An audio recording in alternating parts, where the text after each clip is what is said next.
from the dictates of the relevant laws which address the crimes in question.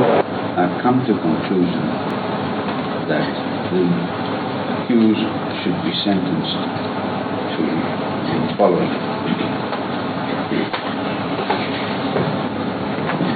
Counts 1, 3, 5, 7, 9, and 11, taken together for purpose of sentence, the accused is sentenced to 12 years imprisonment.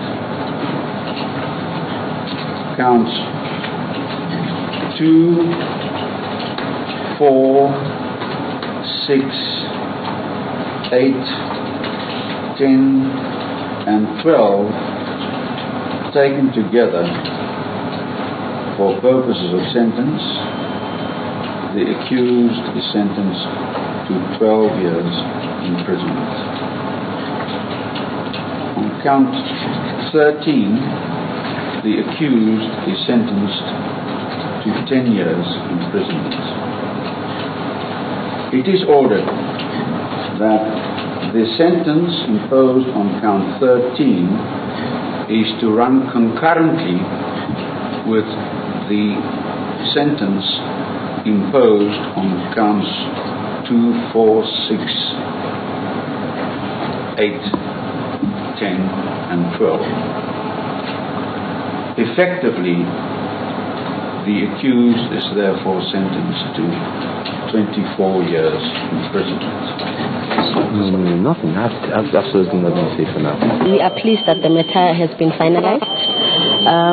Secondly, as the NPA, we wish to say that we do accept today's results. However, we'll be considering our position from now on, maybe to appeal against the sentence of today. My next step is definitely appeal, and I just thank God we've come this far, and I thank God for just everything, for everyone who's supported us, and I just ask for strength for Henry. Both sides have indicated they will be appealing against the outcome of the case.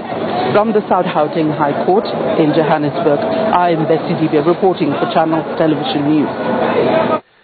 Going through all of that, and some activists already in South Africa trying to link this with the Rivonia trial of 1963-64. What's the link? Because at that point in time, some ANC members that were hounded, about 10 of them, and the activists are trying to say this is similar to it, but people are asking the link in this trial with the Rivonia trial. No, it will not be correct to link what has just happened to the Rivonian trial. Are they trying to put politics in it? Yeah, and I've said in my intro that I didn't expect less. When something happens like this, you want to put in everything, the political, the legal, everything that you think is legitimate. But what if truly is political? Persuade the authorities to think otherwise. This trial could be labeled easily a political trial by anybody, because we're just not talking about an alleged crime for personal gain. We're talking about an alleged crime in the area of prison. Don't forget, in Nigeria, and the judge alluded to that, Edmund Ebiwere, who was earlier sentenced to life imprisonment on January 25 this year by Justice Gabriel Kolawole of the Federal High Court, was sentenced to life imprisonment for treason. Treason is a political crime. Yes, Section 40B of the Constitution, that yes, the president and all, and he didn't report. He was indeed sentenced for concealment of treason, meaning that he learned that bombing was going to take place, allegedly, and he failed to report to the president, the governor, a peace officer, and all that, so that that disaster could be averted. So treason essentially is a political offense. Now, in South Africa, the connotation that I've been giving it is terrorism. So, those who are arguing that this is a political trial, they well argue that it's a political trial. But the point I'm making is that a criminal trial had taken place. And we heard that, from one of the interlocutors there that, yes, they were happy that there's been a closure. That's stage one. If you're dissatisfied, you then move to the next stage. And that's what I've recommended. That's what we learned that they're going to do. Resort to a political campaign in Nigeria or elsewhere for the release of Henry Okah may not be very effective as we had in the Mandela's case. In Nelson Mandela's case, Rivonia trial and all that, is a different kettle of fish altogether.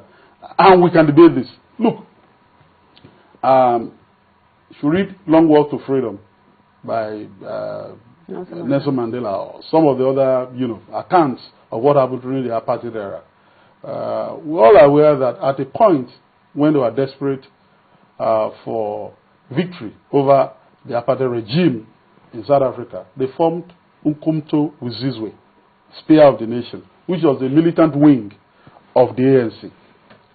And when they started bombing, they were bombing isolated places, bridges, infrastructure, to demonstrate their capacity to cause maximum damage. The bombings that we've had in this country, and this is a serious matter for me, not because I'm a lawyer who talks about right to life every day. As a human being, the bombing in Abuja was careless, reckless, and insensitive. Those who were killed were not even government officials. Innocent Nigerians. Some of them personally known to me. And I'm not being sentimental here. What did those people do? Our fellow compatriots that are being killed all over the country now, what did they do? Some will be going to church, they will be killed. Some will be mown down. Professor Ogmonyomi in BUK was killed right there in a university. Nowhere is safe. It's a serious problem.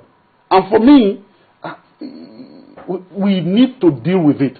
Well, you're looking at a deterrence measure, isn't it? Exactly. To deter others. Exactly. And for me, I have no problem with movement. I have been a member of movement all my life, right from the time I was in the university. Okay, student movement and all that. We were there. I've worked with the mass. Other people who know me who know what I'm talking about. I have no problem with anybody even saying that. Yes, I've come to a conclusion that we need to go the revolutionary way. I have no problem with that. But what about the collateral damage? What about those who are being killed for doing nothing? That is my concern. And so for me, I recognize that in this trial, there's been a closure. If you dissatisfied with it, we appeal. That's without prejudice to the right of anybody to campaign for the release of anybody. And mind you, because Nigeria is a yo-yo thing, you may think that it's not going to be effective. The campaign for his release is not going to be effective, but that may be in the mix as we move towards 2015. Nigeria is not a serious country as we think, and I'm saying this boldly here. Look, every criminality can be forgiven on account of political expediency. We've seen it recently. Pardon, no pardon. So anything can be forgiven in Nigeria. But let's look at, you feel very strongly about this. Would you also have on this, the strength of your of how you feel and on the strength of those who are affected by these bombings, do you think that a trial should have been conducted here? I doubt whether Henry Okah himself would have wished to have a trial in Nigeria. He had a first trial in Nigeria, and that trial was bogged down by jurisdictional, argument, which was very effective. I.e., there's a Court of Appeal decision in James Dibori case that you must try a criminal defendant in the jurisdiction, divisional jurisdiction, where he allegedly committed the crime. So James Dibori was taken to Kaduna, and the Court of Appeal against the run of play, against what we knew, said, no, you ought to have been tried in Asaba, right? So when Henry Okah was taken